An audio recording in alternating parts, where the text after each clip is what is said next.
사람은 무엇으로 사는가? 가난한 재화공이 있었다. 그는 아내와 아이들과 함께 근근히 구두를 만들어 생계를 유지했다. 그런데 빵값은 비싸고 그에 비해 품삯은 턱없이 싸서 식비도 힘겹게 벌 수 있었다. 재화공에게는 아내와 함께 입던 모피 외투가 한 벌 있었다. 하지만 이젠 그것도 넝마처럼 낡아서 도저히 입을 수가 없었다. 그는 다음 해에 새 외투를 지으려고 양 모피를 살 돈을 조금씩 모으고 있었다. 재화공은 가을이 되자 돈을 거의 다 모을 수 있었다. 3루블짜리 지폐가 괴짝 안에 있었고 마을에 사는 농부들에게 받을 돈이 5루블 20꼬베이까 정도였다. 어느 날 그는 아침 일찍 외투를 맞추러 마을로 갈 차비를 차렸다. 그는 생각했다. 농부들에게 5루블을 받고 거기에다 지금 갖고 있는 3루블을 보태면 외투를 만들 양모피를 살 수 있겠지. 그는 마을에 들어가 한 농부를 찾아갔다. 그러나 농부는 집에 없었고 부인은 남편에게 돈을 들여 일주일 안에 갚겠다고 약속을 했다. 또 다른 집을 찾아갔지만 그 역시 하늘에 맹세코 돈이 없다고 하면서 장화를 고쳐준 값으로 20꼬페이까만 주는 것이었다. 하는 수 없이 재화공은 양모피를 외상으로 얻어보려 했지만 가죽 장수는 외상을 주지 않았다. 돈을 가져오게, 그가 말했다. 그러면 뭐든 마음껏 고를 수 있지. 외상값 받기 어렵다는 걸 당신도 잘 알지 않소? 이렇게 재화공은 수선비조차 20꼬베이까만 받을 수 있었고 농부에게서는 수선할 낡은 가죽장화만 받았을 뿐이었다. 실망한 재화공은 신세를 한탄하며 술을 마셨고 20꼬베이까를 탕진했다. 그는 외투 없이 집을 향해 터덜터덜 걷기 시작했다. 아침부터 무척 추웠지만 술을 마셨더니 외투가 없어도 따뜻했다. 술이 얼큰해 오는 그는 낡은 가죽장화를 흔들면서 흥얼거렸다. 난 외투가 없어도 따뜻해. 술을 한잔 했더니 온몸이 따끈해지네. 양털 외투 따위는 무슨 소용이야. 다 잊어버리고 열심히 걸어 집으로 가는 거야. 난 그런 사람이잖아. 뭐가 더 필요해. 외투 없이도 난 살 수 있거든. 외투는 평생 필요치 않아. 그저 한 가지 속상한 건 마누라가 또 야단이 나겠지. 외투 하나 얻으려고 죽어라고 일을 했는데 아무것도 얻은 게 없으니. 다들 돈이 없다고들 말하지. 너한테 돈이 없으면 나한텐 있냐? 너희는 집도 있고 가축도 있고 모든 게 다 있지만 난 말이야, 이 몸뚱이가 전부야. 너희는 먹을 빵도 있지만 난 그걸 사야 한다니까. 너는 원하기만 하면 빵을 팔아서 돈을 벌 수 있잖아. 나는 그렇질 못해요. 재화공은 그렇게 투덜거리며 길모퉁이에 있는 작은 예배당 쪽으로 걸어갔다.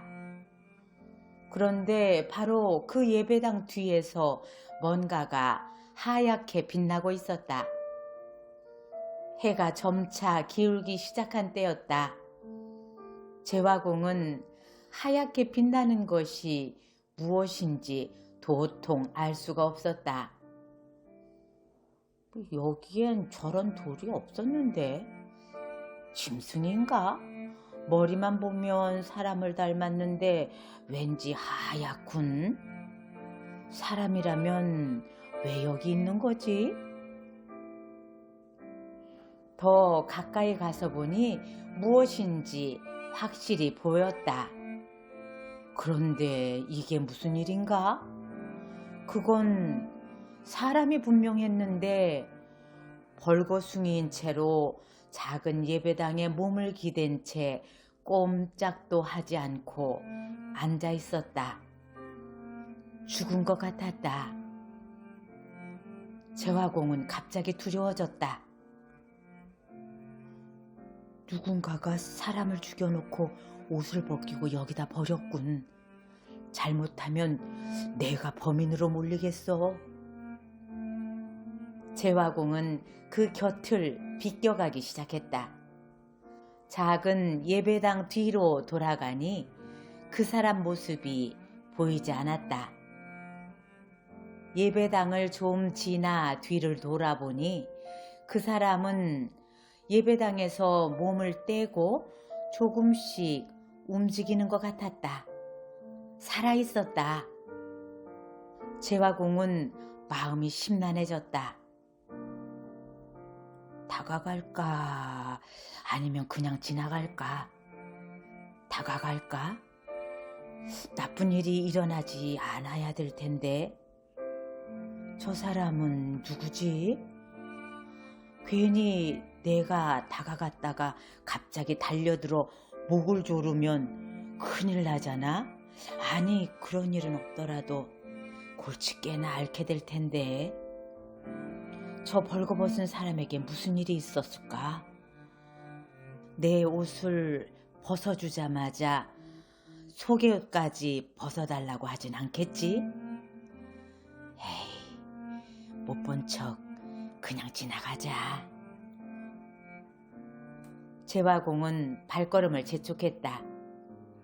그러나 예배당 옆을 완전히 벗어나자 마음에서 가책이 느껴졌다. 그는 걸음을 멈췄다. 도대체 무슨 짓을 하는 거냐, 세면. 죽어가는 사람을 못 본 채 하는 거야, 지금? 알량한 그 돈을 도둑질할까봐 두려운 거야? 에이, 쌤아, 그건 아니지. 세묘는 몸을 돌려 그 사람에게로 돌아갔다. 세묘는 다가가 그를 찬찬히 살펴보았다. 아직 젊은 사람인데 싸운 흔적은 없었고 온몸이 그냥 꽁꽁 얼어붙어 있었다. 기대에 앉아 있었는데 힘이 하나도 없는 듯 세묘를 보지도 못하고 눈을 뜨지도 못했다. 세묘이 바짝 다가가자 그는 정신이 돌아온 듯 힘없이 눈을 떠 세묘를 쳐다봤다. 세묘는 겨울용 펠트 장화를 벗고 또 허리띠를 풀어 장화 위에 놓고는 큰 농민 외투를 벗었다. 이보게, 추우니 빨리 이 옷을 입게. 어서. 세묘는 그의 팔꿈치를 부축해서 일으켰다. 그 사람이 일어났다. 몸은 갸냘프고 팔과 다리는 다친 곳은 없었다. 얼굴도 깨끗했다. 어깨에 외투를 걸쳐 주었지만 그는 팔을 소매에 집어넣지도 못했다. 세묘는 소매에 팔을 넣어주고 외투를 당겨 여며준 다음 허리띠를 묶어주었다. 그리고 모자를 벗어 그 사람에게 씌워주려다가 머리가 휑하니 느껴져서 다시 생각했다. 난 완전히 대머리인데 저 친구는 긴 머리잖아. 세묘는 모자를 다시 썼다. 그래도 장화를 신기는 게 낫겠다. 세묘는 그를 앉혀 장화를 신겨주고 옷을 입히고는 말했다. 자, 이렇게 하자고 형제. 몸을 풀고 우선 이걸로 몸을 녹이게. 걸을 수 있겠나? 그 청년은 서서 세면을 바라보았지만 아무 말도 하지 않았다. 왜 아무 말도 하지 않나? 여기서 겨울을 날 수 없잖나. 살던 곳으로 가야지. 여기 내 지팡이가 있으니 이것을 지탱해서 천천히 걸어보게나. 그는 세면을 뒤따라 걸었다. 함께 길을 가다가 세면이 물었다. 대체 어디서 온 건가? 저는 여기 사람이 아닙니다. 그렇지. 여기 사람들이라면 내가 다 알고 있어. 어쩌다가 그 작은 예배당에 그런 모습으로 있게 되었나? 말할 수 없습니다. 사람들이 틀림없이 심하게 대했겠지? 저를 심하게 대한 사람은 아무도 없습니다. 하나님이 저를 벌 주셨습니다. 모든 게 하나님의 뜻이라는 말은 누구나 다 하는 이야기지. 어디든 갖다 붙일 수 있어. 그래, 어디로 가는 길인가? 어디든 매한가지지요. 세묘는 놀랐다. 난폭한 사람 같지도 않고 말도 부드러운데 자기 얘기는 도통 하지 않네. 그렇지. 세상에는 여러 일들이 많으니까. 세묘는 이렇게 생각하고는 그에게 말했다. 그럼 우리 집으로 가세. 가서 우리 집에서 며칠 쉬다가 몸을 추스리고 떠나게나. 세묘는 계속 걸었고 나그네도 뒤처지지 않고 그와 나란히 걸었다. 바람이 셔츠 속까지 파고들어 세면의 취기를 거두어 가니 온몸이 오싹오싹 추워지기 시작했다. 모피 외투를 마련하려고 밖에 나왔는데 이젠 농민 외투도 없이 벌거벗은 사람을 데려가는군. 맞들요나 생각이 나자 세묘는 마음이 답답해졌다. 그러나 힘없이 자기들을 따라오는 나그네를 보자 작은 예배당 뒤에서 그를 발견한 일이 기억나면서 마음은 뛸 듯이 기뻤다. 생명을 구한 것 같았다. 세면의 아내는 그날 일찍 모든 집안일을 마쳤다. 장작을 패고 물을 길어오고 아이들을 먹이고 자기도 저녁을 조금 먹은 뒤 생각에 잠겼다. 그녀는 화덕에 빵을 언제 올릴까 고민하고 있었다. 지금 할까 아니면 내일 할까? 만일 세면이 거기서 점심을 먹고 오면 저녁으로 많이 먹지는 않을 테니까 내일 먹을 빵은 충분히 있어. 오늘은 빵을 올리지 말자. 밀가루도 빵 하나 구울 거밖에 안 남았잖아. 금요일까지 버텨보자.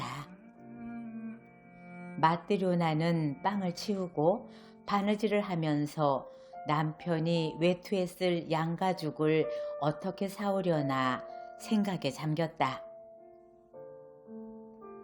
양피쟁이가 사람을 속이지 말아야 할 텐데 우리 세면은 너무 순박해. 자기는 아무도 못 속이면서 조그만 애들도 그 사람을 속인단 말이야. 팔로 부리면 적은 돈도 아닌데 그거면 좋은 외투를 충분히 만들 수 있지. 지난 겨울에 외투 없이 얼마나 고생했던지. 너무 추워서 아무 데도 갈 수가 없었어. 집 밖으로 나갈 때 입을 만한 게 아무것도 없었지. 이가 올 때도 됐는데 혹시 또 술에 취한 건 아니겠지?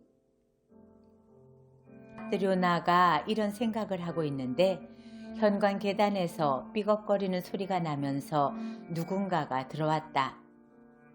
마트료나는 바느질을 멈추고 현관으로 나갔다. 두 사람이 들어오고 있었다. 세면이었는데 그와 함께 온 어떤 농부는 모자도 쓰지 않고 장화만 신은 모습으로 들어오고 있었다. 남편에게서는 술 냄새가 났다. 술에 정신이 팔린 거 아닌가 했더니 바로 맞췄군. 남편이 외투도 입지 않고 누빈 재킷 하나만 걸친 채 손에 아무것도 들고 있지 않은 것을 보자 그녀는 입을 다물고 얼굴을 찌푸렸다. 드료나의 가슴은 철렁 가라앉았다. 돈을 술에 탕진했구먼. 어떤 놈하고 술을 몽땅 마시고 그것도 모자라 집으로 데려오기까지 한 거야. 그녀는 생각했다. 마트로나는 그들을 오두막으로 들어오게 하고는 함께 온 낯선 사람을 살펴보았다. 그런데 이 젊고 삐쩍 마른 사람이 자기 부부의 농민 외투를 입고 있는 것이었다. 외투 밑으로는 셔츠도 보이지 않고 모자도 쓰지 않은 상태였다. 그는 들어온 모습 그대로 우두커니 서서 미동도 하지 않은 채 눈도 들지 못하고 있었다. 마트료나는 생각했다. 수상한 사람이네. 뭔가 느낌이 이상해. 그녀는 눈살을 찌푸리고는 벽난로 쪽으로 가서 그들이 무슨 짓을 하는지 지켜보았다. 세묘는 모자를 벗고 별일 아니라는 듯 의자에 앉았다. 마트료나 저녁 좀 차려주구려. 그녀는 불편한 마음으로 투덜거리며 벽난로 옆에 서서 꼼짝도 하지 않았다. 그리고 두 사람을 쏘아보다가는 머리만 흔들고 말았다. 세묘는 아내의 기분이 좋지 않은 것을 보고 하는 수 없이 마치 그런 모습을 알아채지 못한 척 나그네의 손을 붙잡고 말했다. 여기 앉게나 형제여, 같이 밥을 먹읍시다. 나그네가 의자에 앉았다. 어떻게 준비가 아직 안 되었나? 마트료나는 화가 치밀었다.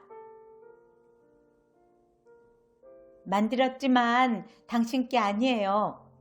가만히 보니 이제 염치도 없어. 술 다 마셔버렸죠? 가죽 외투 사러 간 사람이 이제 농민 외투도 없이 들어와서는 무슨 벌거벗은 불황자를 데리고 왔잖아요. 술주정뱅이한테 줄 저녁은 없어요. 마트료나, 함부로 말을 하는군.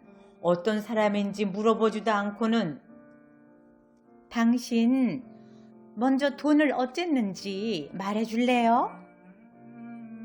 세묘는 농민 외투에 손을 집어넣어 종이를 꺼내서 펼쳐 보였다. 돈 여기 있어.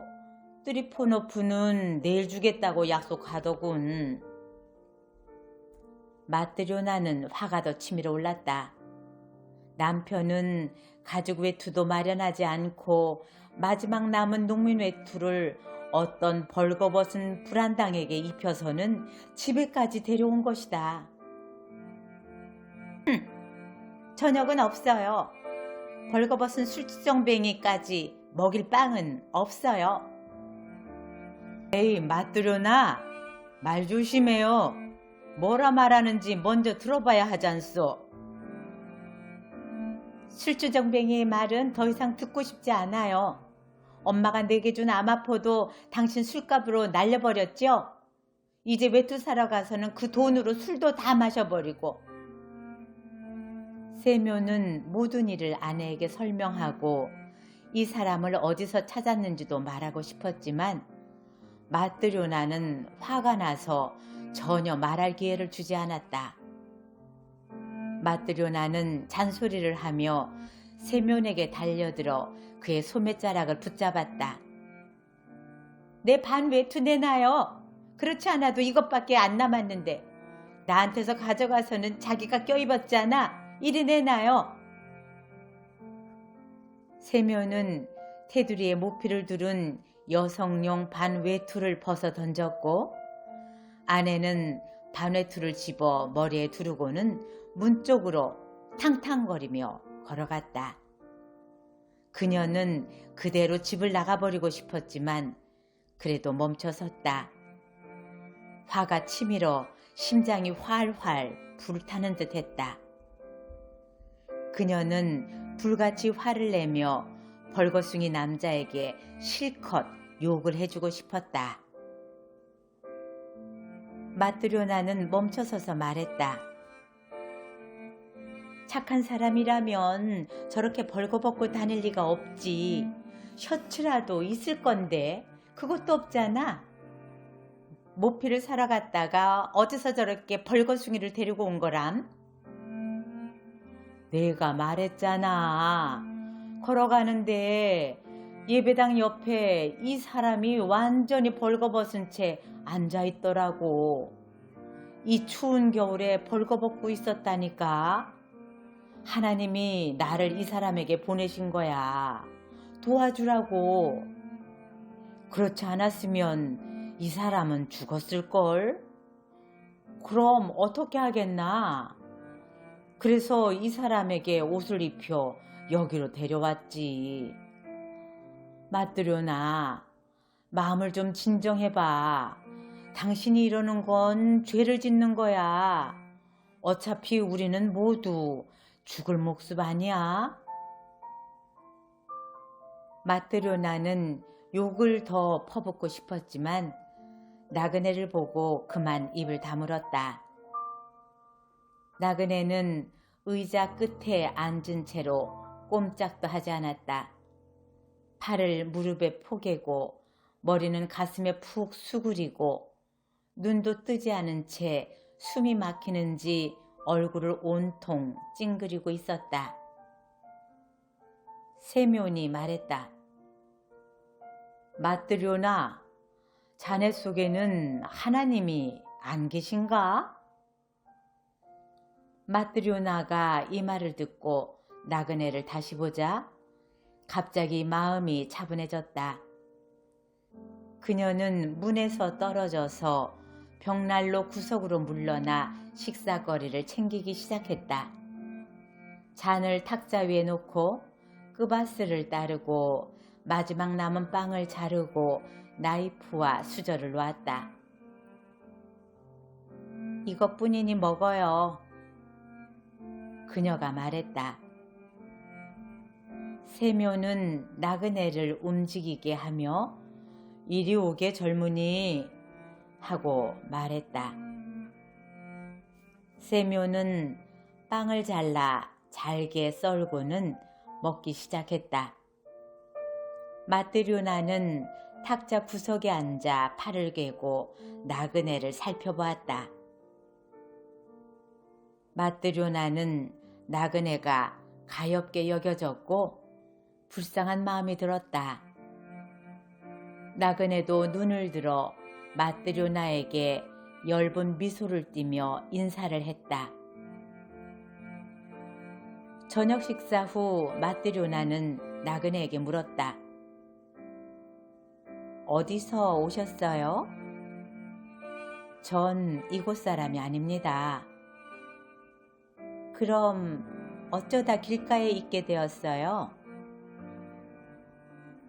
누군가에게 강도를 당한 거예요? 하나님이 저를 벌하셨습니다. 그래서 벌거벗은 채 누워 있었어요. 벌거벗은 채로 누워서 몸이 얼어붙어 있었지요. 세면이 저를 보고 불쌍히 여겨서 자기의 농민 외투를 벗어 입혀주고 이곳으로 데려왔어요.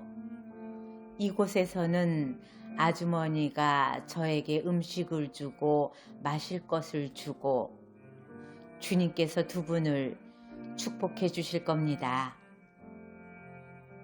마뜨류나는 다시 일어나 창에서 세면의 낡은 셔츠, 그러니까 그녀가 조금 전에 고친 그 셔츠를 집어 나그네에게 주고 또 바지를 찾아주었다.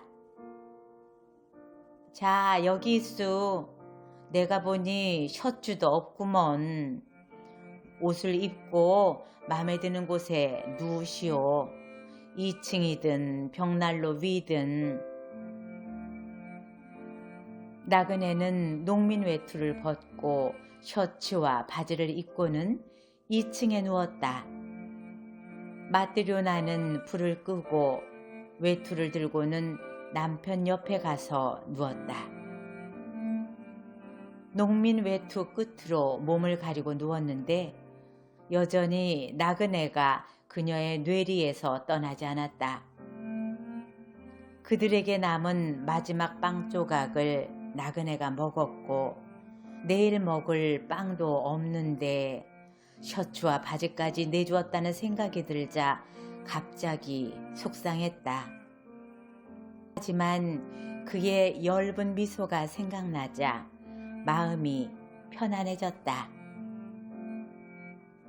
마뜨료나는 오랫동안 잠을 이루지 못했는데 가만히 보니 세면 역시 잠이 들지 못하고 농민 외투를 자기 쪽으로 당기는 것이었다.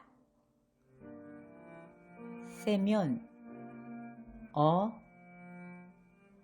마지막 남은 빵을 다 먹었는데 빵을 올려놓지 않았네. 내일 어떻게 해야 할지 모르겠어요. 이웃 말라냐에게 좀 구해볼게요. 걱정하지 맙시다. 뭐든 먹게 되겠지. 둘 다 누운 채 말이 없었다. 사람이 착해 보여요. 그래도 자기 얘기는 전혀 하지 않던데. 그럴 거야. 억지로는 안 되겠지.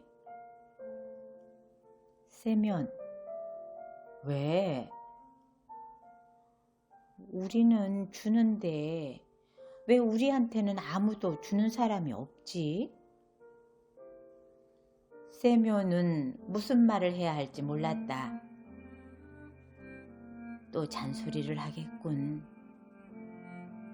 그는 돌아누워 잠이 들었다.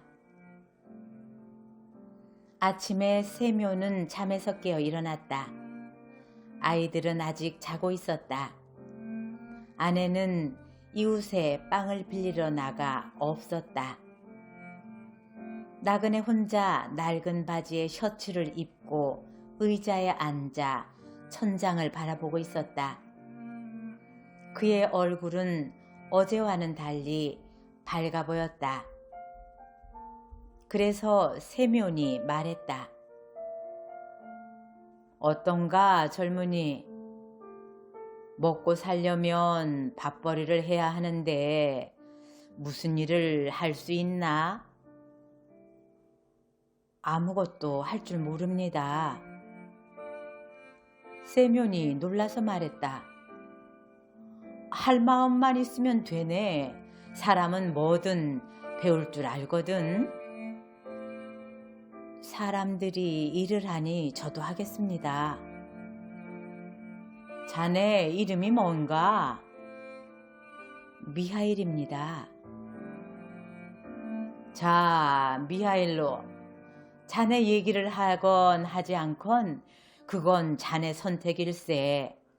하지만 밥벌이는 해야 하네. 내가 명하는 대로 일을 하면 내가 먹여줌세.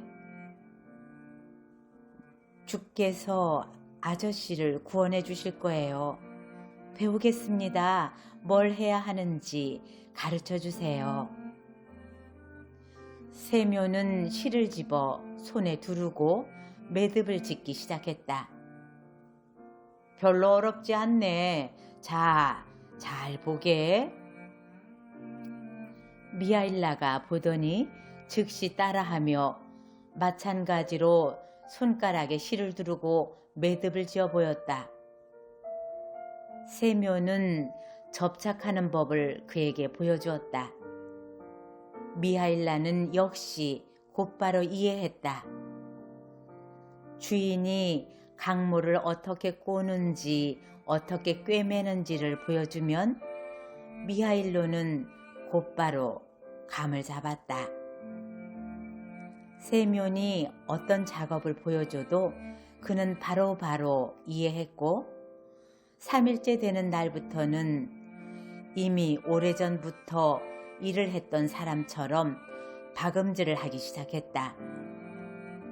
그는 쉼없이 일하면서도 조금밖에 먹지 않았다. 일이 잠시 끊어지면 말없이 하늘만 쳐다보고 거리에 나가지도 않고 쓸데없는 말도 하지 않고 농담도 하지 않고 웃지도 않았다. 미하일라가 미소 짓는 것을 본 것은 첫날 저녁에 식사를 대접했을 때 딱 한 번뿐이었다. 하루, 이틀, 한 주 또 한 주, 그렇게 1년이 흘렀다. 미하일라는 세면 집에 살면서 함께 일을 했다. 세면의 직공 미하일라만큼 깔끔하고 견고하게 장화를 짓는 사람을 찾기 어렵다는 소문이 주변에 퍼져나갔다. 그래서 장화를 지으러 사람들이 세면에게 몰려오기 시작했고 그의 소득도 불어났다.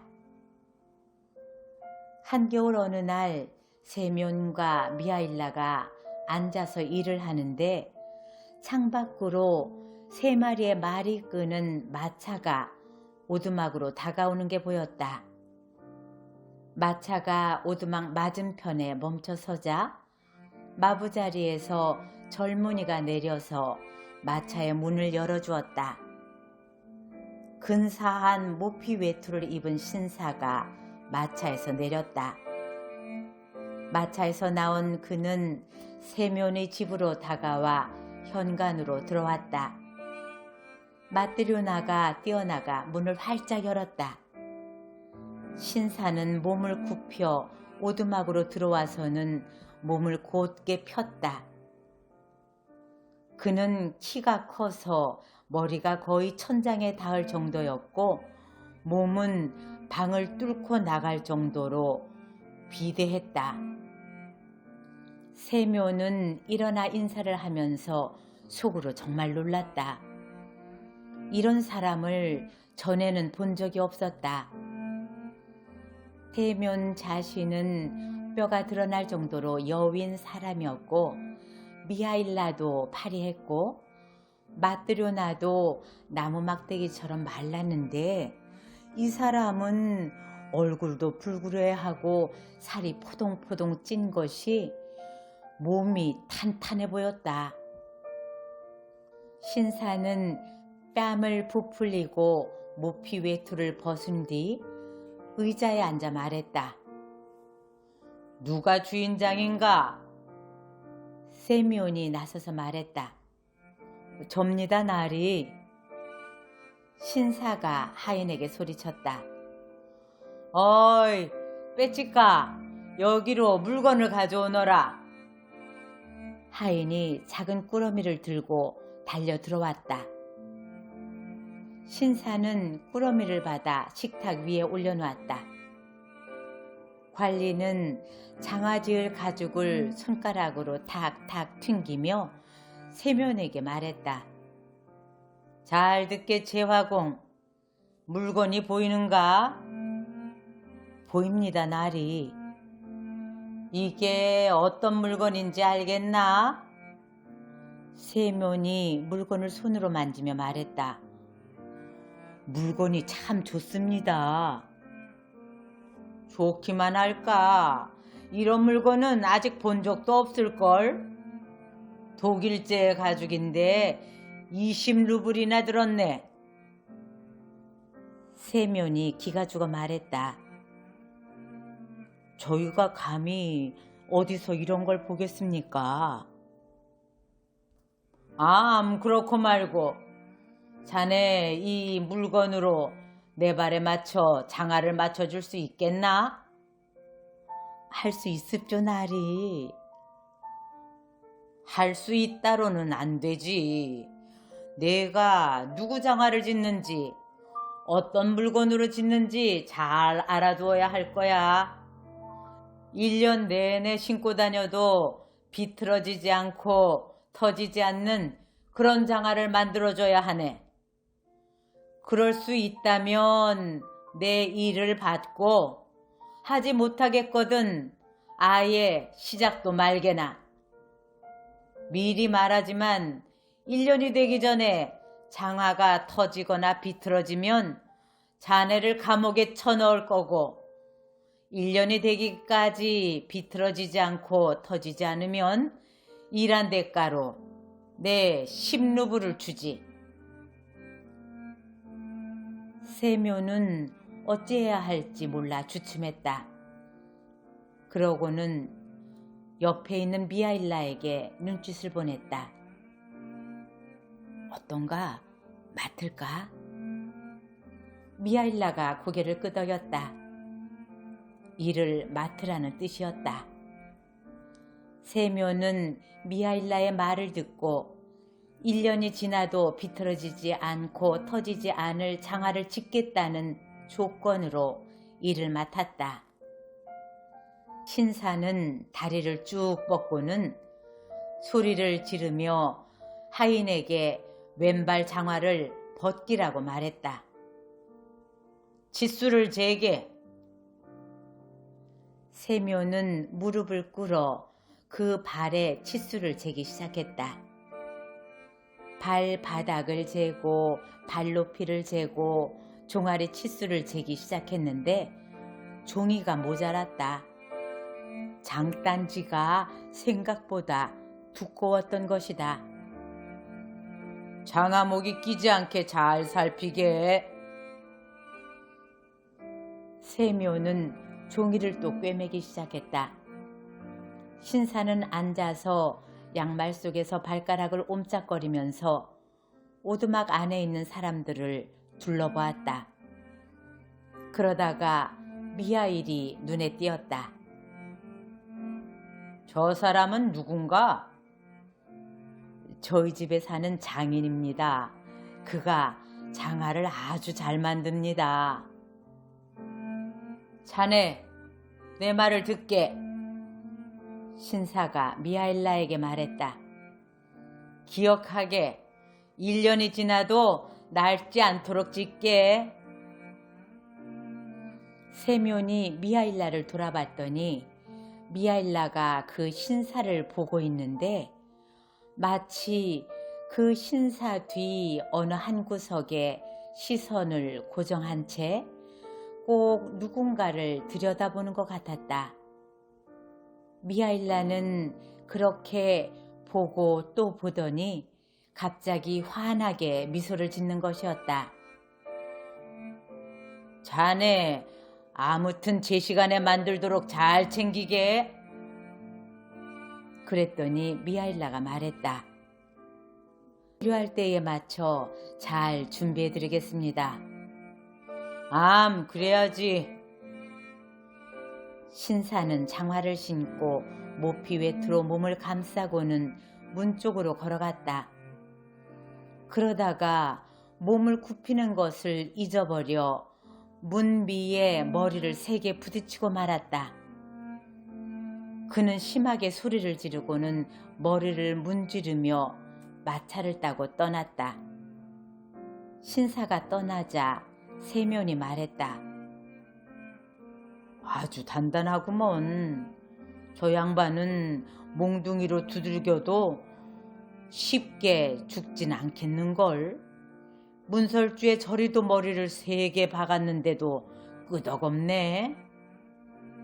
맞들여놔도 이렇게 말했다. 저렇게 사는데 어떻게 기골이 평범할 수 있겠어요? 저런 단단한 사람은 잘 죽지도 않아요. 세면이 미하일라에게 말했다. 일을 맡긴 했는데 화를 불러들인 건 아닌가 모르겠군. 무척 비싼 물건인데 나리의 성깔이 보통이 아니니 어떻게 실수를 안 할 수 있겠어? 자네 눈썰미가 예리하고 손재주도 나보다 나으니 자, 여기 치수가 있네. 물건을 재단하게나. 나는 하던 일을 마저 하겠네. 미하일라는 신사가 남긴 가죽을 잡아 탁자 위에 펼치더니 반으로 접어 칼을 들고 재단하기 시작했다. 마트료나가 다가와 미하일라가 어떻게 재단을 하나 보았는데 그는 희한하게 일을 하고 있었다. 제화공의 아내인 그녀가 보기에는 미하일라가 장아짓는 방식으로 가죽을 재단하지 않고 반원형으로 자르고 있었던 것이다. 마트료나는 그걸 말하려다가 속으로 생각했다. 아마 틀림없이 내가 장화짓는 걸 잘 모르는 걸 거야. 미하일라가 분명 나보다 더 잘 알 테니까 말하지 말자. 미하일라는 두 짝을 재단해서 끈을 잡고는 장화 만드는 식이 아니라 목 없는 신발을 짓듯 두 끝이 아니라 한쪽 끝부터 바느질하기 시작했다. 마트료나는 그것을 보면서도 놀랐지만 역시 간섭하지 않았다. 미하일라는 계속 신발을 지어갔다. 식사 후 쉬는 시간에 세면이 일어나서 미하일라의 목 없는 신발을 보고는 깜짝 놀라고 말았다. 세면은 기가 막혔다. 이걸 어쩐다? 미하일라가 여기서 일을 한 지 꼬박 1년이 되었고 이제까지 실수 없이 잘했는데 이런 끔찍한 일을 저지르고 말았네. 나리는 대다리 위에 죽 느린 장화를 주문했는데 미하일라는 구두창 없이 목 없는 신발을 지었네. 그거 큰일이군. 물건이 완전히 망가졌어. 일을 어쩌지? 저런 가죽 새로 찾는 건 불가능할 텐데. 세면이 미하일라에게 말했다. 자네 이게 무슨 짓인가? 무슨 짓을 한 거야? 자네가 나를 공궁에 빠지게 만들었군. 나리는 장화를 주문했는데 자네는 도대체 뭘 지은 건가? 그가 막 미하일라에게 무슨 말을 하려는 찰나에 누군가가 문고리를 만지며 문을 쿵쿵 두드리는 소리가 났다. 창밖을 보니 누군가가 말을 타고 와서 말을 메고 있었다. 문을 열어주니 신사의 집에서 온 그 하인이었다. 안녕하시오. 무슨 일이오? 여주인께서 장화 때문에 나를 보내었어. 장화 때문이요? 네, 장화 때문이요. 나리께서 장화는 더 필요하지 않소. 나리가 돌아가셨소. 그게 무슨 소리요? 집에서 나가 집에 도착하기도 전에 마차 안에서 돌아가셨소. 마차가 집에 도착해서 내리시는 걸 도우려고 했는데 나리가 푹 꼬꾸라져서 꼼짝도 않고 있는 거요. 그래서 마차에서 가까스로 끌어내렸소. 여주인은 나를 보내면서 이렇게 말했소. 나리가 제화공 집에 가서 장화를 주문하고 왔는데 이제는 장화가 필요 없게 됐으니 죽은 사람의 신을 목 없는 신발을 어서 지어오너라. 다 지을 때까지 기다렸다가 목 없는 신발을 가져오너라 하더이다. 그래서 왔소. 미하일라는 식탁에서 가죽 자르고 남은 조각을 집어 관처럼 돌돌 말고는 준비된 목 없는 신발을 집어 마주 탁탁 치고 앞치마로 문지른 후 하인에게 내주었다. 그렇게 하인은 목 없는 신발을 받아들었다. 잘 계시오 주인장, 잘 지내시오. 어느덧 미하일라가 세면의 집에서 살기 시작한 지 6년이 되었다. 그는 여전히 아무데도 나가지 않고 쓸데없는 말은 하지도 않았고 웃지도 않았다. 하지만 세묘는 자기 일꾼이 더할 나위 없이 마음에 들었다. 그가 어디서 왔는지 더 이상 묻지도 않았다. 다만 미하일라가 갑자기 떠난다고 말할까봐 그것이 두려웠다. 하루는 모두가 집에 있던 때였다. 여주인이 벽난로에 주전자를 올려놓았고 아이들은 의자 위를 뛰어다니며 창밖을 내다보고 있었다. 세묘는 창 옆에서 구두를 깁고 있었고 미하일라는 다른 창 옆에서 구두 굽을 갈아붙이고 있었다. 남자아이가 의자 위에서 미하일라에게 달려와 그의 어깨에 기대어 창밖을 바라보았다. 미하일라 아저씨, 저기 봐요. 상인 부인이 여자아이들을 데리고 우리 집으로 오는데 한 여자아이가 절름발이야. 아이가 이렇게 말하자마자 미하일라는 일거리를 내던지고는 창으로 몸을 돌려서는 거리를 내다보기 시작했다. 세묘는 놀랐다. 미하일라는 지금껏 한 번도 거리를 내다본 적이 없었는데 지금은 창에 꼭 기대어 뭔가를 바라보는 것이었다. 세면도 창밖을 보기 시작했다. 정말로 한 여자가 마당 쪽으로 오고 있는데 말쑥한 옷차림에 모피 외투를 입고 모직 스카프를 두른 두 여자의 손을 붙잡은 채 오는 중이었다. 소녀들은 하도 똑같아서 분간이 되지 않았다. 다만 한 아이가 왼쪽 다리를 절룩이고 있었다. 여자가 계단을 타고 현관으로 올라와 손잡이를 당겨 문을 열었다. 그녀는 자기보다 먼저 두 아이를 들여보낸 후 오두막으로 들어왔다. 안녕하세요, 여러분. 어서 오세요. 무슨 일이신가요? 여자가 식탁 옆에 앉았다. 두 아이는 사람들을 보고 놀라 그녀의 무릎에 몸을 기댔다. 이 아이들이 여름에 신을 가죽 구두를 맞춰주고 싶어요. 가능합니다. 어린아이들 구두를 지어본 적은 없지만 할 수 있지요. 우리 집 미하일라는 거장이에요. 그렇게 말하며 세면이 미하일라를 돌아보니 미하일라는 여자아이들에게서 눈을 떼지 못하고 있었다. 세면은 그런 미하일라를 보고 놀랐다. 사실 그도 여자아이들이 예쁘다고는 생각하고 있었다. 검은 눈동자에 토실토실하고 뺨도 발그레한 것이, 그리고 아이들이 입은 모피 외투나 스카프도 훌륭했다. 하지만 그가 아이들을 그렇게 뚫어지게 쳐다본다는 것이 여전히 이해가 되지 않았다.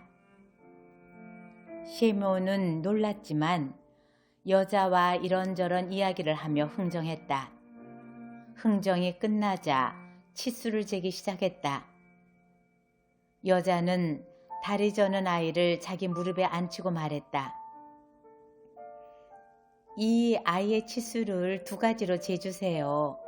굽은 다리에 구두 하나를 짓고 곧은 다리에 세 개를 지어주세요. 애들 발 치수는 똑같아요. 애들이 쌍둥이거든요. 세묘는 치수를 쟀고 다리 저는 아이를 보고 이렇게 말했다. 아이고, 어쩌다가 이렇게 되었습니까? 아주 예쁜 아인데요. 태어날 때부터 이랬나요? 아니요. 마트료나가 끼어들었다. 그녀는 그 여자가 누구이고 누구 아이인지 알고 싶어 했다. 아주머니는 애들 엄마가 아닌가요? 나는 아이들 친엄마가 아니에요. 이 아이들은 입양한 양녀들이랍니다.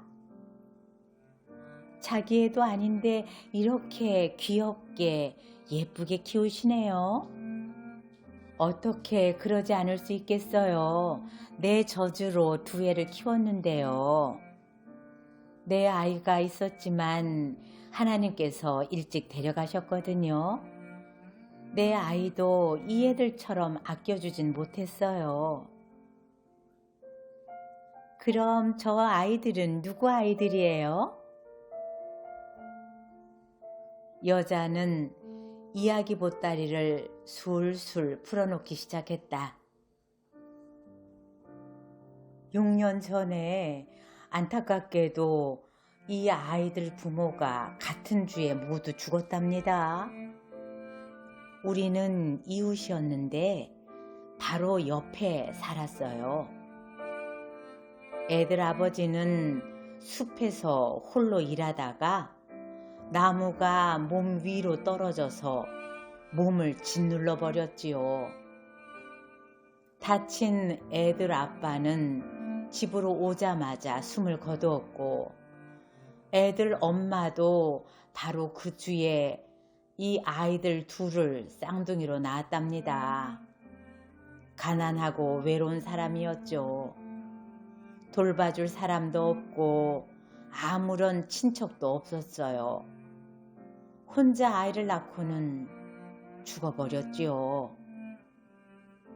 아침에 내가 인사차 집에 들렀더니 가여운 사람 같으니 벌써 몸이 굳었더라고요. 그런데 더 안타까운 건 엄마가 쓰러지면서 아이 다리를 짓눌러서 이미 아이 다리가 힘이 없어진 거예요. 동네 사람들이 모두 힘을 모아 애들 엄마를 묻어주었죠. 다 착한 사람들이었어요. 그렇게 이 아이들만 남게 되었지요. 그런데 이 갓난 아이들을 어떻게 해야겠어요? 그때 나는 첫 아들을 젖을 먹이고 있을 때였거든요. 하는 수 없이 내가 방도를 찾을 때까지 아이들을 집으로 데려왔지요. 마을 사람들이 모여서 아이들을 어떻게 할까 의논을 하더니 내게 말하는 거예요. 마리아, 당분간 아기들을 좀 맡아줘요. 우리가 애들을 어떻게 해야 할지 좋은 생각이 날 때까지 말이에요. 저는 부모 잃은 아이들이 무척 가엾다고 생각이 됐죠. 그래서 젖을 먹이고 키우기 시작했죠. 친아들 1명하고 저 2아이, 그러니까 3명에게 젖을 먹인 거예요. 그때는 젊었고 힘도 많았고 먹을 것도 풍부했죠. 하나님께서 젖을 얼마나 많이 주시던지 충분히 나오는 거예요. 둘이 함께 먹고 3번째에는 기다리게 하곤 했죠. 한 아이가 젖에서 떨어지면 다른 아이를 먹였죠. 친아들은 두 돌대 땅에 묻었답니다. 하나님은 더 이상 제게 아이를 주시지 않았어요. 저는 아들을 잃고 매우 외로웠어요. 이 아이들이 없었다면 내가 어떻게 지금껏 잘 살 수 있었겠어요? 이 아이들은 제게 가장 소중한 존재들이랍니다. 여인은 다리 저는 소녀를 한 손으로 자기 몸에 끌어당기고 다른 손으로는 뺨에 흐르는 눈물을 닦기 시작했다. 마트리오나는 한숨을 쉬고 말했다. 부모 없이는 살 수 있어도 하나님의 보살핌 없이는 살 수가 없다는 말이 생각나네요.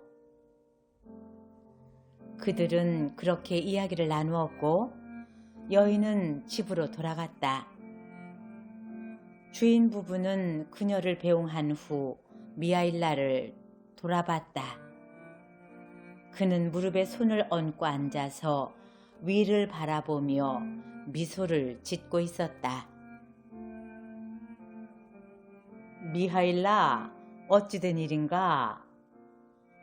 세면이 그에게 다가가 물었다. 미하일라는 의자에서 일어나 일거리를 내려놓고 앞치마를 벗고는 두 주인에게 절을 하며 말했다. 죄송합니다, 주인님. 하나님께서 저를 용서하셨어요. 두 분도 저를 용서하세요. 그때 미하일라의 몸에서 빛이 새어나오고 있었다. 세묘는 일어나 미하일라에게 절을 하며 그에게 말했다. 미하일라, 자네가 평범한 사람이 아니라는 것을 나도 알고 있으니 자네를 붙들 수도 없고 자네에게 더 물어볼 수도 없군. 다만 한 가지만 말해주게. 내가 자네를 발견해서 집으로 데려왔을 때 자네는 어째서 그렇게 우울한 모습이었나? 그리고 그날 저녁 마누라가 자네에게 저녁을 주었을 때 자네는 마누라에게 엷은 미소를 지었고 자네의 얼굴이 환해졌지. 그 후 1년 뒤 신사가 장화를 주문했을 때 자네는 또 한 번 미소를 지었지. 그리고 다시 또 환해지지 않았나? 그리고 지금 6년이 지나 저 부인이 여자아이들을 데려왔을 때 자네는 세 번째로 미소를 지었고 온통 환해졌네. 말해보게 미하일라. 어째서 자네에게서 이런 빛이 일어나고 또 어째서 자네는 세 번 미소를 지은 건가? 미하일라가 말했다. 저는 징벌을 받는 중이었고 이제 하나님께서 저를 용서해 주셨기 때문에 제게서 빛이 나는 겁니다. 저는 하나님이 하시는 말씀 세 마디 뜻을 알았기 때문에 세 번 미소를 지을 수 있었습니다. 저는 하나님의 말씀을 세 번에 걸쳐서 깨닫게 되었습니다. 한 번은 주인 아주머니가 저를 불쌍히 여겼을 때 깨달았고 그렇기 때문에 처음 미소를 지었던 겁니다. 부자가 장화를 주문했을 때 저는 하나님의 다른 말씀을 깨달아서 두 번째로 미소를 지었습니다.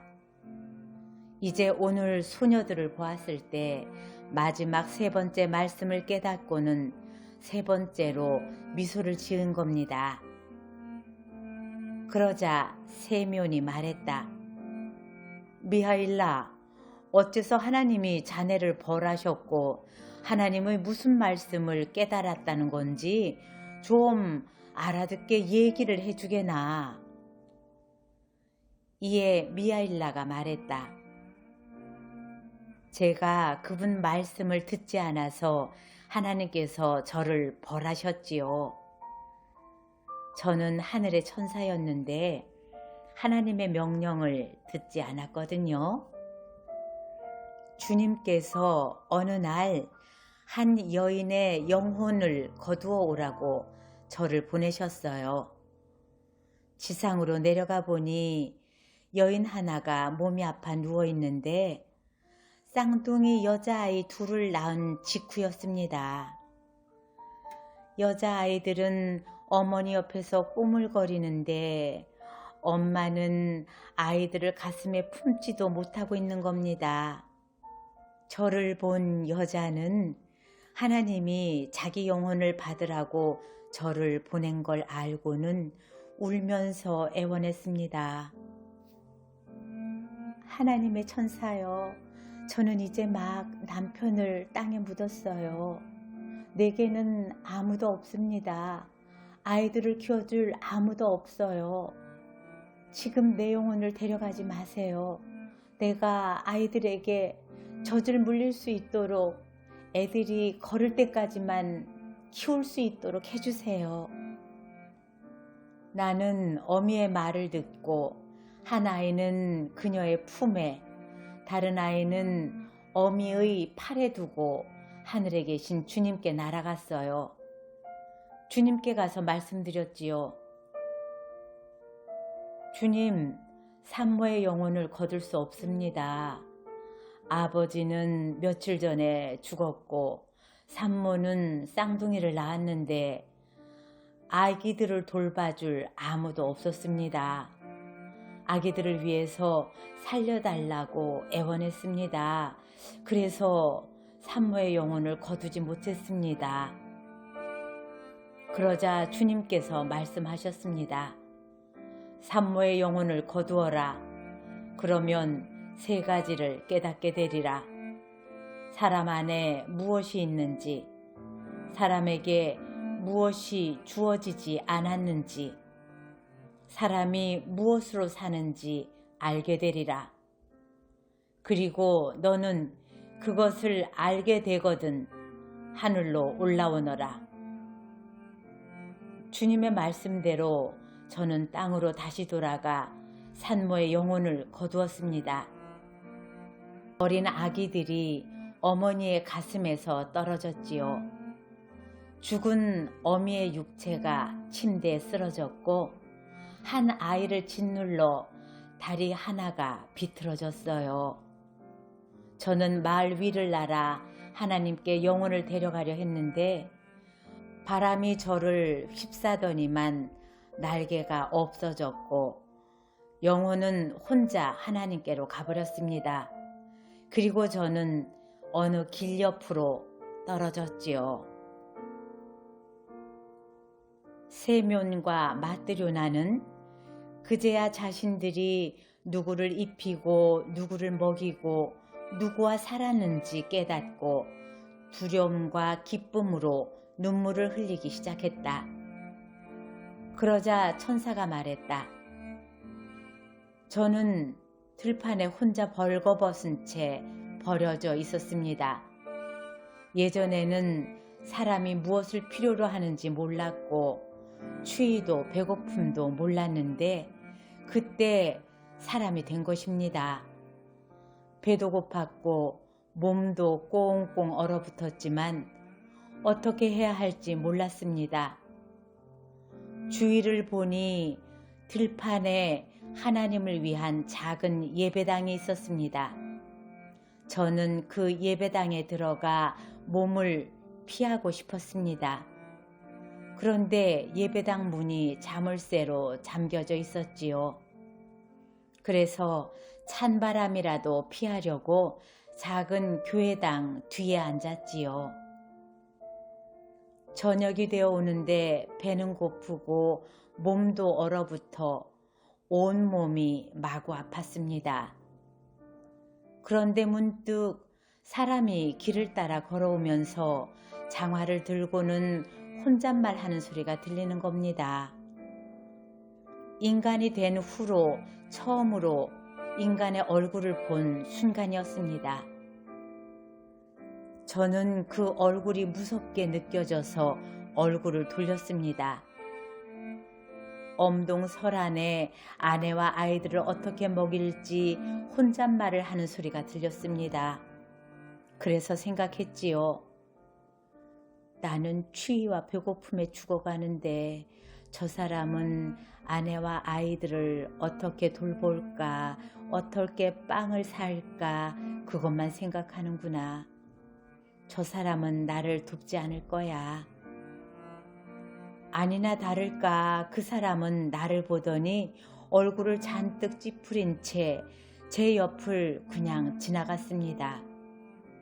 저는 절망했지요. 그런데 잠시 후 그 사람이 되돌아오는 소리가 들렸습니다. 그를 쳐다보니 조금 전 그 사람이 맞았습니다. 그런데 아까는 그의 얼굴에서 죽음이 보였는데 이제는 갑자기 생생해진 거예요. 저는 그의 얼굴에서 하나님을 느꼈습니다. 그 사람은 제게 다가와 옷을 입혀주었고 저를 데리고 자기 집으로 데려왔습니다. 그리고 그 사람 집에 오자 그분의 아내가 우리를 맞으러 나왔습니다. 사실 그 여자분은 그 사람보다 더 무서웠습니다. 여자의 입에서 죽음의 말이 마구 흘러나왔고 저는 죽음이 풍기는 악취 때문에 숨을 쉴 수조차 없었지요. 여자는 저를 추운 데로 내쫓으려 했지만 저는 그렇게 하면 여자가 죽는다는 것을 알았지요. 그런데 남편이 갑자기 여자에게 하나님을 생각하라고 말했고 그러자 여자가 변했습니다. 여자가 우리에게 저녁을 차려주면서 저를 똑바로 쳐다봤을 때 제가 보니 여자 속에는 이미 죽음이 없어져 있었습니다. 그녀에게는 생기가 있었고 저는 그 속에서 하나님을 보았습니다. 저는 하나님의 첫마디가 생각났습니다. 사람 속에 무엇이 있는지 깨닫게 되리라. 저는 사람 속에 사랑이 있다는 것을 깨달았습니다. 저는 하나님이 약속하신 것을 벌써 제게 보여주셨다는 게 기뻤고 그래서 첫 번째 미소를 지었습니다. 그러나 아직은 모든 것을 깨달을 수 없었습니다. 저는 사람에게 무엇이 주어지지 않았는지 또 사람이 무엇으로 사는지를 알 수 없었습니다.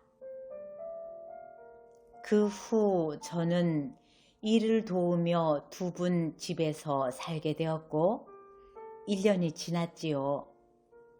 어떤 사람이 와서 1년을 신고 다녀도 찢어지지 않고 일그러지지 않을 장화를 주문했습니다. 제가 그 사람을 보았을 때 문득 그의 어깨 너머에 죽음의 천사가 보이는 거예요. 아무도 그 천사를 보지 못했지만 저는 그를 알아보고 그가 해 뜨기 전에 부자의 영혼을 거두어 가리라는 것을 알았습니다. 저는 생각했지요. 이 사람은 앞으로 1년을 준비하면서도 자신이 그날 저녁까지 살지 못한다는 것을 모르는구나. 저는 하나님의 다른 말씀이 기억났습니다. 무엇이 사람에게 주어지지 않았는지를요. 저는 사람 안에 무엇이 있는지 이미 알았습니다. 이제 사람에게 무엇이 주어지지 않았는지를 알게 되었습니다. 사람에게는 자기 육체를 위해 무엇이 필요한지 아는 것이 주어지지 않았습니다. 그때 저는 두 번째 미소를 지었습니다. 천사 친구를 본 것과 하나님께서 두 번째 질문을 깨닫게 해주신 것이 기뻤습니다. 하지만 그래도 저는 모든 것을 이해할 수는 없었습니다. 사람이 무엇으로 사는지 아직 몰랐으니까요. 질문에 대한 답을 알려주시기를 저는 계속 기다리면서 살고 있었습니다. 6년째 되는 해에 쌍둥이 소녀가 여인과 함께 왔을 때 저는 두 아이를 바로 알아보았고 아이들이 어떻게 살아남았는지 알게 되었습니다. 저는 생각했습니다. 어미가 아이들을 살려달라고 애원했을 때 부모 없이는 아이들이 살 수 없다는 그녀의 말을 믿었었지. 그런데 피 한 방울 섞이지 않은 이 여자가 아이들을 먹이고 잘 키웠었네. 여인이 다른 사람의 아이를 보고 감격해 울기 시작했을 때 저는 여인에게서 살아계신 하나님을 보았고 사람이 무엇으로 사는지 깨닫게 되었습니다. 하나님께서 제게 마지막 말씀을 깨닫게 해주셨고 저를 용서하신 것을 알았기 때문에 세 번째 미소를 지은 것입니다. 천사의 온 몸이 드러났다. 온통 빛의 옷에 휩싸여 맨눈으로는 쳐다볼 수 없었다. 그가 하는 말은 마치 하늘에서 울려 나오는 것처럼 더 크게 들리기 시작했다. 천사가 말했다. 저는 모든 사람이 자신에 대한 염려만이 아니라 사랑으로 살아가는 것을 알았습니다. 어머니는 자녀들이 살아가는데 무엇이 필요한지를 몰랐습니다. 부자는 자신에게 무엇이 필요한지 알지 못했습니다. 저녁 때 필요한 것이 살아있는 사람이 신을 장화인지 아니면 죽은 자를 위한 목없는 장화인지 그는 몰랐습니다. 사람으로 있을 때 제가 살아갈 수 있었던 것은 스스로 계획할 수 있어서가 아니라 지나가던 사람과 그의 아내 마음에 있던 사랑 덕분이었습니다. 그리고 아이들은 자신을 스스로 챙길 수 있어서가 아니라 낯선 여인의 마음에 있는 사랑으로, 그들을 가엾게 여기는 사랑으로 살아남았습니다. 모든 사람이 스스로 계획해서가 아니라 사람 안에 있는 사랑으로 살아가고 있는 것입니다. 저는 하나님이 사람들에게 생명을 주셨고 그들이 잘 살아가기를 원하시는 것을 알았습니다. 이제 저는 또 다른 것을 깨달았습니다. 하나님께서는 사람들이 혼자 고립되어 사는 것을 원치 않으셨기에 각 사람에게 필요한 것이 무엇인지 알려주지 않으셨음을, 그리고 사람들이 협력하며 살기를 원하시기 때문에 모두에게 그들 자신과 모두를 위해 필요한 것이 무엇인지를 알려주심을 깨달았습니다. 저는 사람들이 자신에 대한 염려로 살아가는 것처럼 보이지만 사실은 사랑으로 살고 있다는 것을 이제 깨닫게 되었습니다. 사랑 안에 있는 사람은 하나님 안에 있고 그 안에 하나님께서 계십니다. 왜냐하면 하나님은 사랑이시기 때문입니다. 천사가 하나님께 찬송을 올려드리자 찬송은 오두막을 진동케 했다. 그러자 오두막의 천정이 열리면서 지상에서 하늘까지 불기둥이 일어났다. 세면과 그의 아내는 아이들과 함께 납작 땅에 엎드렸다. 천사의 등 뒤에서 날개가 펼쳐지면서 미하일은 하늘로 올라갔다. 세면이 겨우 정신을 차렸을 때 오두막은 고요했고 오두막 안에는 가족들 외에는 아무도 없었다.